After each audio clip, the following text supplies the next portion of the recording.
तो जो अहले बैत का सिलसिला है, तो अहले बैत का सिलसिला नबी के आगोश में शुरू हुआ है। नबी के आगोश में इनका परवरिश हुआ है। चाहे अली हो, फातिमा जहरा हो, हसन हो, हुसैन हो, ये चार अहले बैत हैं और नबी को मिला करके पंजतन पाक का दायरा ये कायम हो जाता है। लेकिन पंजतन पाक का दायरा माने मासूम से जुड़ा हुआ है, और मासूम से जुड़े होने के नाते यह दायरा को पंजतन पाक कहा गया है। अब चार के अलावे अब हम सहाबियत की तरफ आएंगे तो कोई भी सहाबा ऐसा नहीं है जिनका कि परवरिश जो है, उनका परवरिश का आगोश जो है माने मासूम के आगोश में हुआ। उनका परवरिश करने वाला काफिर था, बुत परस्त था। हर सहाबा का परवरिश काफिर और बुत परस्त के आगोश में हुआ है, ये बिल्कुल क्लियर है। लेकिन अहले बैत का परवरिश जो है मासूम के आगोश में हुआ। तो जो मासूम के आगोश में जिनका ज़िंदगी का शुरुआत ही हुआ है, उनके करीब कुफ्र आ नहीं सकता है, कुफ्र ही नहीं आ सकता, कुफ्र से बिल्कुल मुक्त है। अब चूँकि आयत मुबाहला में ये मासूम के आगोश में जिनका परवरिश हुआ था, जिन पर ये कॉन्फिडेंस था नबी का, उन्हें कि तुम अपनी सच्चों को लाओ, हम अपनी सच्चों को लाओ, तुम झूठों पर लानत करो, हम झूठों पर लानत करें। ये आयत मुबाहला का एक अहम कंसेप्ट है। नबी ने जिन पर कॉन्फिडेंस था उन्हीं चार सच्चों का आयत मुबाहला में पेश किए। चार कला किसी और को पेश नहीं किए हैं। माने चार वो पेश किए हिस्से हैं कि क़यामत तक जो है इनकी सत्यता पर हम उंगली नहीं उठा सकते हैं, इनकी मासूमियत पर उंगली नहीं उठा सकते हैं। अब इनके दायरे में आपका अकायद है, ये मोमिन का कहा जाएगा, वो दायरा मोमिन से जुड़ा हुआ है। इस दायरे को बाहर आ जाएंगे तो ये जो है कुफ्र, मुनाफिक कुछ भी कर सकते हैं वहीं से। लेकिन है कि इनके दायरे में रह करके जो इबादत करेंगे उस इबादत को सलात कहा जाता है। मैंने पंजतन पाक के मार्फत में इनके दायरे में रह करके जो इबादत होती है उसको सलात कहेंगे। इनके दायरे को छोड़ देंगे, इनसे इनको अलग कर देंगे तो वो सलात नहीं रह जाएगा, सिर्फ नमाज रह जाएगा। अब जैसे जंग सिफिन, जंग करबला है। जंग सिफिन में एक तरफ मौला अली की नमाज चल रही थी, एक तरफ मौला अली के दुश्मनी में लश्कर माविया की नमाज चल रही। जो अहले सुन्नत के बड़े बड़े आलिम हैं, क्योंकि हिंदुस्तान का बहुत माना जाना इदारा है नदवातुल, जो कि लखनऊ में मौजूद है, और एक इदारा और है सहारनपुर देवबंद का। ये दो देवबंद का जो ये दोनों इदारे अहले सुन्नत के माने जाने इदारे माने जाते हैं। मैंने कुछ दिन पहले मैं गया, उस इदारे के जो बड़े बड़े उलमाए दीन थे उनके सामने मैंने सवाल रखा कि आप उलमाए दीन हैं, इस सवाल का जवाब जितना बेहतर आपसे मिल सकता है उतना बेहतर आज के डेट में कोई ऐसा आलिम नहीं कि इनसे हम सही जवाब पा सकते। मैंने उनके सामने सवाल रखा कि तारीख से जुड़ी हुई अहम घटना है, और इस तारीख के मुताबिक जो है जंग सिफिन में एक तरफ मौला अली की नमाज चल रही थी, एक तरफ मौला अली की मोहब्बत में नहीं दुश्मनी में भी नमाज चल रही थी।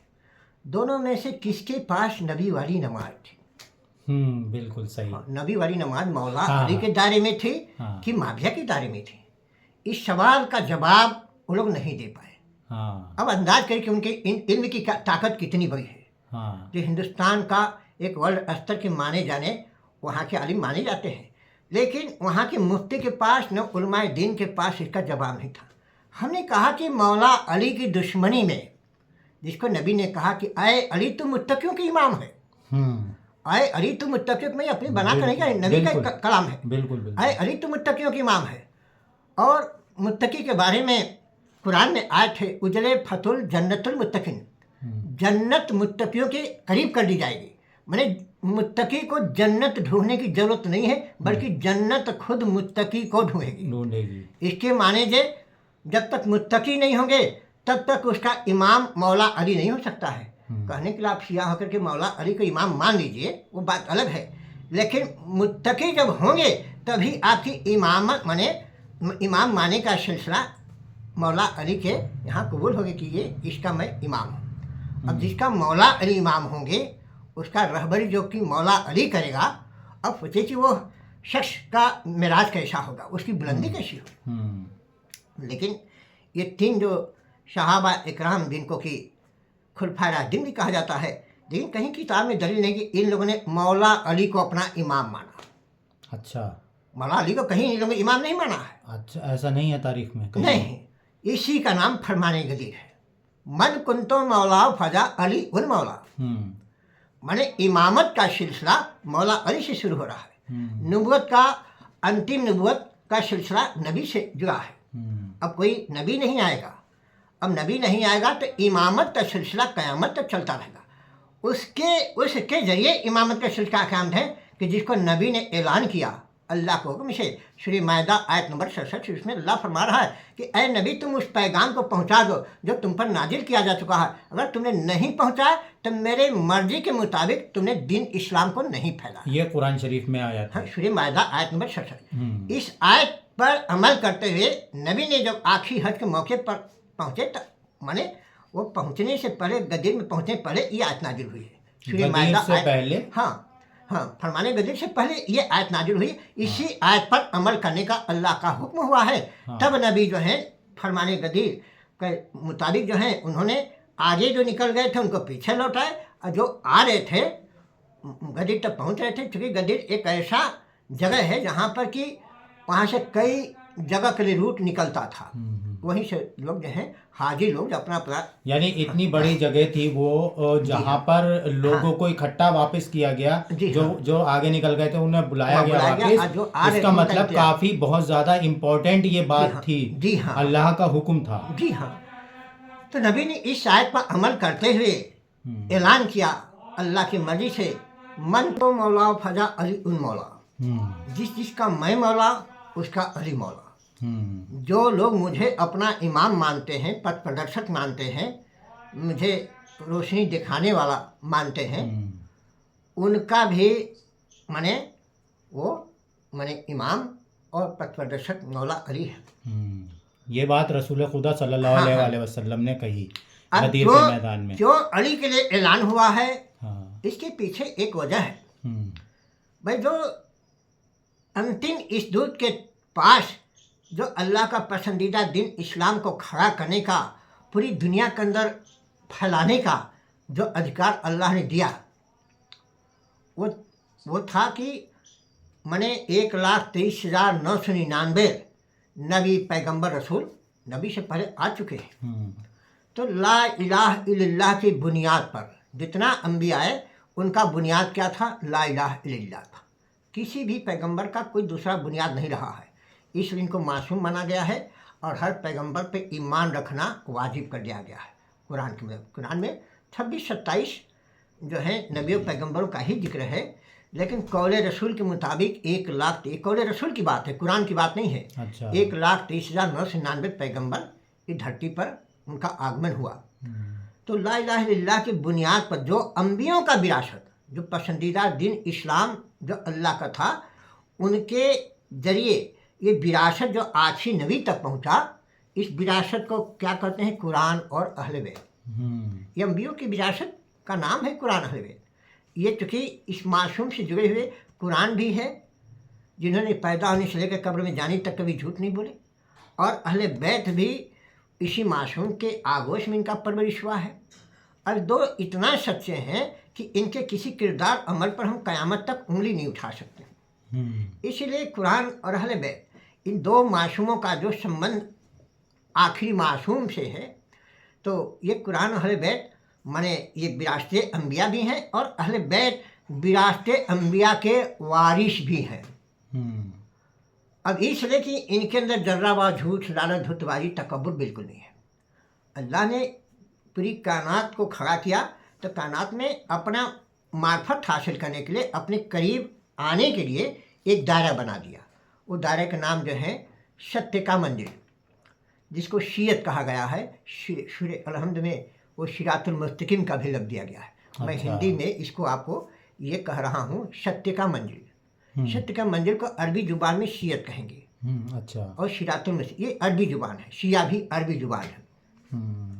तो सत्य का मंदिर एक दायरा बना दिया कि मेरे करीब आने का जरिया एक ही मंदिर है। सत्य के मंदिर के मार्फत ही कोई मेरे करीब आ सकता है, दूसरा कोई जरिया नहीं है अल्लाह के करीब पहुँचने का। नमाज पढ़ें और नमाज के बाद झूठ, लालच, धुतबाजी, तकब्बुर पर अमल कर, तो ये सत्य के मंदिर से इनका कोई ताल्लुकात नहीं है। और सत्य के मंदिर के मार्फत अल्लाह करीब जा रहे हैं, नमाज रोज़ा ज़कात हज के मार्फत कोई अल्लाह करीब नहीं पहुंचता है। देखिए ये 4 बुराइयां ऐसे हैं कायनात में, जितनी बुराइयों का आप गिनती गिनाएंगे वो सारी बुराइयां जो हैं झूठ, लालच, धुर्तबाजी, तकब्बुर, इन्हीं चारों के दायरे में ही आती हैं। कायनात की जितनी बुराइयों का आप नाम ले जाइए उनका संबंध इन्हीं चारों से। अब इन 4 चीज़ों से अल्लाह को सख्त नफरत है।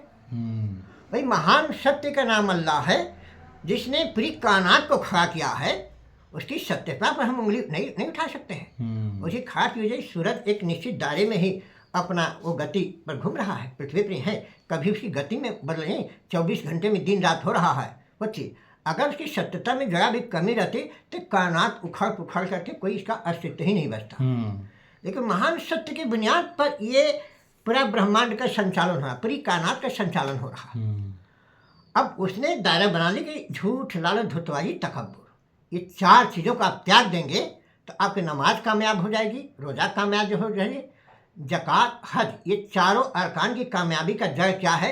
ये 4 बुराइयों को त्याग करना। क्योंकि 4 बुराइयों को त्यागे बिना, ठुकराए बगैर आप अल्लाह के करीब नहीं हो सकता है। बिल्कुल। अब 80,000 बरस जो नमाज पढ़ा, ये कुरान करा कि नमाज पढ़ने के बाद जो है अल्लाह के करीब नहीं हो सका, माने वो मुसलमान नहीं वो रह गया, शैतान। हाँ शैतान हो गया। तो इसके बाद नमाज पढ़ना भी शैतान की पहचान हो सकती है अगर ये 4 बुराइयों से अगर अपने को छुटकारा नहीं पाए। हाँ, ये 4 बुराइयों को छोड़ना जरूरी है। ये 4 बुराइयों को छोड़ देंगे तो आपका अल्लाह के जुड़ने का मिशन कामयाब हो जाएगा। ये 4 बुराइयों को ही सबसे बड़ी इबादत मानिए। आप झूठ बोल रहे हैं। अब देखिए महान सत्य का नाम अल्लाह है, महान सत्य से जुड़ने के लिए नमाज पढ़ रहे हैं, आज झूठ कभी पकड़े हुए हैं। 5 वक्त नमाज पढ़ रहे हैं तो 5 वक्त से ज़्यादा वक्त आप झूठ भी बोल रहे हैं, झूठबाजी भी कर रहे हैं। ये दायरे इस्लाम के अंदर तो नहीं आया, कहीं कुरान के अंदर नहीं है कि झूठ बोलने वाले को मोमिन मान लीजिए, झूठबाज को मोमिन मान लीजिए। माने नबी अली तो मुत्तकियों की इमाम है। अब मुत्तकी माने जो पैदा होने से लेकर कब्र में जाने तक जो झूठ, लालच, धुर्तबाजी पर अमल है, उसके लिए मुत्तकी है। अस्सलातु मिराजुल मोमिन, सलात मोमिन की मिराज है, किसी और के नहीं। मुसलमान की मिराज नहीं है, मोमिन की मिराज है। मोमिन उसको कहते हैं जो पैदा होने से लेकर कब्र में जाने तक झूठ, लालच, धुर्तबाजी, ये 4 बुराइयों को त्याग देता, वो दायरे मोमिन में आता।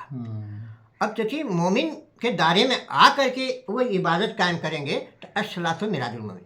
अब मोमिन के दायरे में आएंगे तो अहले बैत को दिल में लेकर के चलना पड़ेगा। क्योंकि ये ऐसे मासूम है कि इनके अंदर 4 बुराइयाँ नहीं, तो 4 बुराइयों का जिससे ताल्लुकात नहीं है उसको जो दिल में ले लेंगे, दिल में लेने के मतलब पंजतान पाक की मर्जी वाला बन जाइए, अल्लाह की मर्जी वाला बन जाइए, तब आपका जो है ये दिन का दायरा जो है मुकम्मल होगा। अब झूठ, लालच, धुर्तबाजी पर अमल भी करें। मुसलमान कहते रहें, इब्लीस भी अपने को उस ज़माने में बहुत बड़ा मुसलमान मानता था, फरिश्तों का इमाम था। फरिश्तों के इमाम क्या कोई साधारण व्यक्ति बन जाएगा? जन्नत का सरदार था, कोई साधारण चले, उसके बावजूद भी वो मुसलमान नहीं रह गया।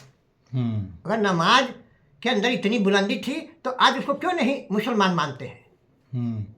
किसी भी आलिम से सवाल करिए क्या पालमे दिन है, नमाज को इतनी आखिर नबी तक पहुंचा था, उस विरासत का नाम कुरान और अहले बैत है। अब इन्हीं में से किसी एक को जो है वो विरासत अंबिया का वारिस बनाना है। तो कुरान जो है बोलता हुआ कुरान नहीं है, खामोश कुरान है, और अहले बैत बोलते हुए कुरान है। अब इस बोलते हुए कुरान में से ही किसी को नबी अपना वारिस बना सकते थे। माने दिन इस्लाम का वारिस माने मासूम ही होगा, गैर मासूम नहीं हो सकता है। इसलिए गदीर में अली के लिए ऐलान करना पड़ा, किसी सहाबा का नाम नहीं लिए। देखिए जितने सहाबा का नाम लेंगे, पैदा होने से लेकर कब्र में जाने तक हर सहाबा चाहे थोड़ा झूठ बोले हैं चाहे ज़्यादा झूठ बोले हों, लेकिन वो झूठ, लालच, धुर्तबाजी, तकब्बुर पर अमल जरूर किए हैं। लेकिन ये पंजतन पाक के दायरे में आएंगे तो 4 ऐसी हस्तियां हैं अहले बैत कि ये चारों ने पैदा होने से लेकर कब्र में जाने तक कभी झूठ नहीं बोला। अगर मौला इमाम हुसैन ज़िंदगी में एक बार भी झूठ बोले थे तो उनके नाम पर क़यामत तक के लिए मुहर्रम नहीं कायम होता। झूठ और धुर्तबाज के नाम पर मुहर्रम नहीं मनाया जाएगा, ये भी बात है। जी हाँ, और अगर इमाम हुसैन एक बार भी झूठ रहते, ये हदीस नहीं आपके में हुसैन मिन्नी व हुसैन मुसम मैं हुसैन से, क्या झूठ और धुर्तबाज से रसूल हो सकते हैं? इसके माने ये हदीस से भी पता चलता है कि इमाम हुसैन का वो मर्तबा है, वो अजमत है कि क़यामत तक जो है इनकी बराबरी में किसी गैर मासूम को आप तस्लीम नहीं कर सकते। तो अली के मर्तबा की बराबरी में किसी गैर मासूम को तस्लीम करना ये अल्लाह का हुक्म नहीं है। अब कुरान के मुताबिक जो है नबी ने अली के लिए ऐलान किया। अभी 40 दिन के आगोश में परवरिश हुआ था। अब उस चारों को जो है तो उन्हीं चारों में से किसी एक को, तो फातिमा ज़हरा को इस्लाम का माने वारिस नहीं बना सकते थे। अली तो अली सबसे बड़े हैं, हसन हुसैन तो उनसे ये निस्बत से जुड़े हैं, इसलिए अली के लिए ऐलान हुआ। अभी तीनों खलीफा थे, तो ये पैदा होने से लेकर कब्र में जाने तक ये कहीं इनका मासूमियत नहीं साबित होती है कुरान में किसी भी आलिम से कि इनको कुरान की रोशनी में आप मासूम साबित कर दीजिए। क्या दुनिया के किसी अहले सुन्नत के आलिम के अंदर औकात है कि इनको मासूम साबित कर देगा? मैं जब फैक्ट की मैं बात कर रहा हूँ, बिल्कुल जी। तो जिसको मासूम नहीं साबित कर सकते हैं, तो मासूम अंबिया मासूम होते हैं। 1,23,999 पैगंबर और रसूल की जो बात की गई है ये मासूम है, इसलिए कुरान के मुताबिक भी इन पर ईमान लाना आपको लाएगा। इन पर ईमान नहीं लाएंगे आप दायरे इस्लाम से खारिज हो जाएंगे। तो इन 1,23,999 अंबियों के बाद आखिरी नबी आए हैं, और आखिरी नबी को अल्लाह ने हक दिया कि तुम्हारा अब सिलसिला ख़त्म हो रहा, कोई नबी नहीं आएगा। अब तुम अपना जानशीन, अपना वसी और खलीफा, तो वसी खलीफा अल्लाह की मर्ज़ी से बनाना था, दुनिया की मर्ज़ी। खलीफा दो तरह के होते हैं, एक अल्लाह की मर्ज़ी वाला खलीफा जैसे इन्नी जालून फिल अर्ज़ खलीफा, या दाऊदा इन्नी जालून फिल अर्ज़ खलीफा, दाऊद अलैहिस्सलाम के कुरान की आयत है। तो खलीफा दो तरह के हैं, एक अल्लाह की मर्ज़ी वाला खलीफा, एक दुनियावी मर्ज़ी वाले। तो दुनियावी मर्ज़ी वाले खलीफा में ये 3 लोग आते हैं, अबू बकर, उमर, उस्मान गनी। अल्लाह की मर्ज़ी वाले दायरे में ये लोग नहीं आते हैं। तो अल्लाह की मर्ज़ी वाले दायरे से संबंधित जो खिलाफत है, अब नबी जो अल्लाह की मर्ज़ी से ये तमाम अंबियों के सरदार जो खलीफा हुए उनके भी सरदार थे।